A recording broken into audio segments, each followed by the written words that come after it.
Hi everyone, in this video we're going to be looking at the language of data, and in particular the different types of data that you will be working with. In statistics there are two types of data that we work with. The first type of data is called categorical data, which is the names of things or categories. The second type of data is what we call numerical data, which is presented to us in the form of numbers. From there, categorical data can also be divided into two more subcategories. The first one is what we call nominal data. This is where we have the names of things or categories, for example, type of sport, and they don't need to be put into any particular order. The other type of category is called ordinal data. These are also the names of categories or things, but this time they do have a logical order that they need to be put in. For example, low, medium, and high. Numerical data can also be put into two more subcategories. The first one is what we call discrete data. This is numerical data which needs to be counted to be collected. For example, the number of cars in a street. To collect this data, I would need to count the number of cars. The other type of data is what we call continuous data. This is data which needs to be measured. For example, temperature. If I was collecting data on the temperature over a month here in Melbourne, I would need to measure the temperature every day using a thermometer. Let's look at some different data types. The number of people at a football match, height, daily temperature, and on the right-hand side, eye colour, such as green, hazel, blue and brown, transport to school, car, bike, tram and train, or gender, male and female. If we look at the examples on the left, we can see that these are all examples of numerical data. I would need to count or measure this data to collect it. On the right-hand side, we have all examples of categorical data. These are all the names of things or categories. Now let's look at the different types of numerical data. Let's start with discrete data. As I said before, discrete data is data that you can count. Let's look at some examples of discrete data. The number of pages in a book is a discrete variable because I need to count the pages in the book to collect that data. Example 2, the number of books in a library is also an example of discrete data.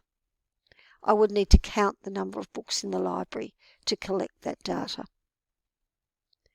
The number of people in a race is also an example of discrete data. We would need to count the runners before they began the race.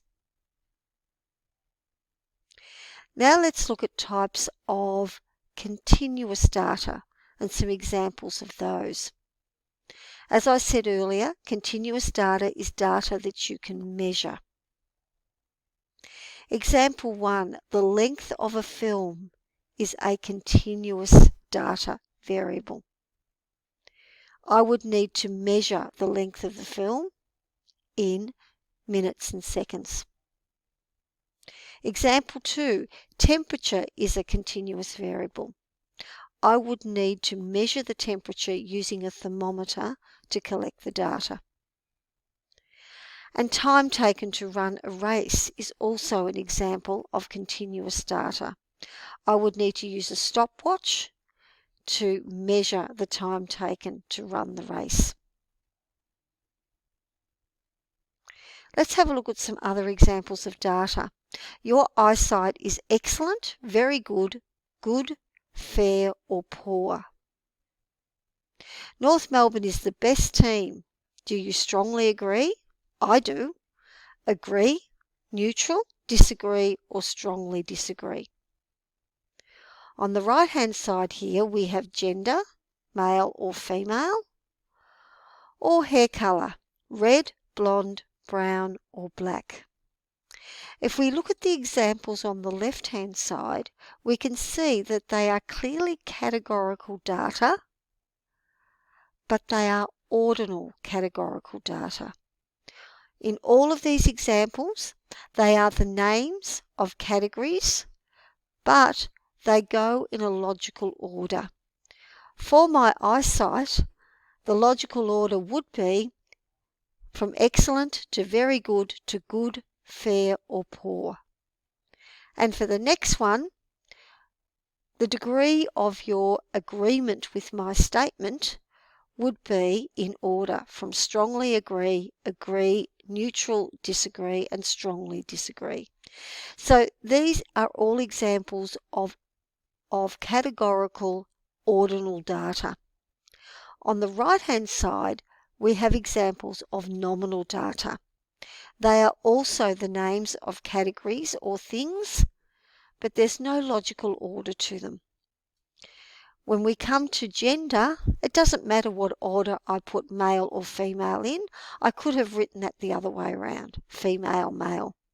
Same with hair colour. Doesn't matter what order I put the colours in. I could have said brown, blonde, black and red.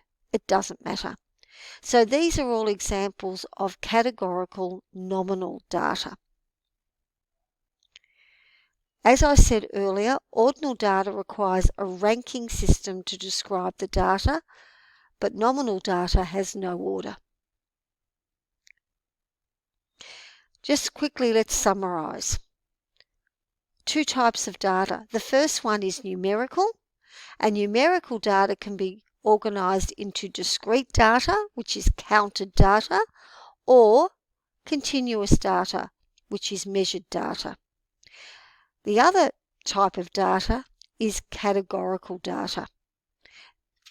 Categorical data can either be nominal data, which means there is no order to them, or they can be ordinal data, where there is a ranking system involved in the data.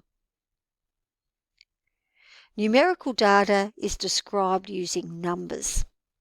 Discrete data is counted, and continuous data is measured. With categorical data, this is data that is described using names or categories. For example, modes of transport: car, train, tram, bus, skateboard, bicycle, or walking. Lastly, let's look at some examples of data. Can you tell me whether they are discrete or continuous? Population of a town. Would I need to count the population or measure the population? I would need to count it. So it's going to be discrete data. The volume of a cereal box. Would I count the volume of a cereal box or would I measure it? I would measure it. I would measure the volume of a cereal box, so this would be continuous data. The number of matches in a box.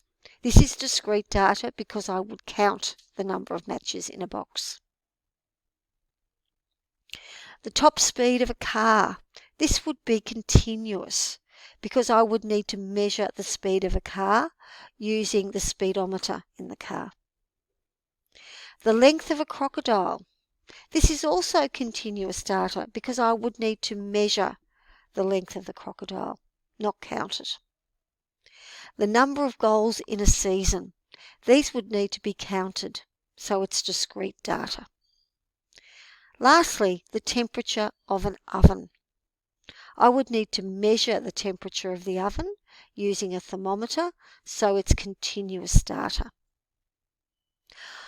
I hope you found this video useful so that you understand the different types of data that we have and how we recognise them.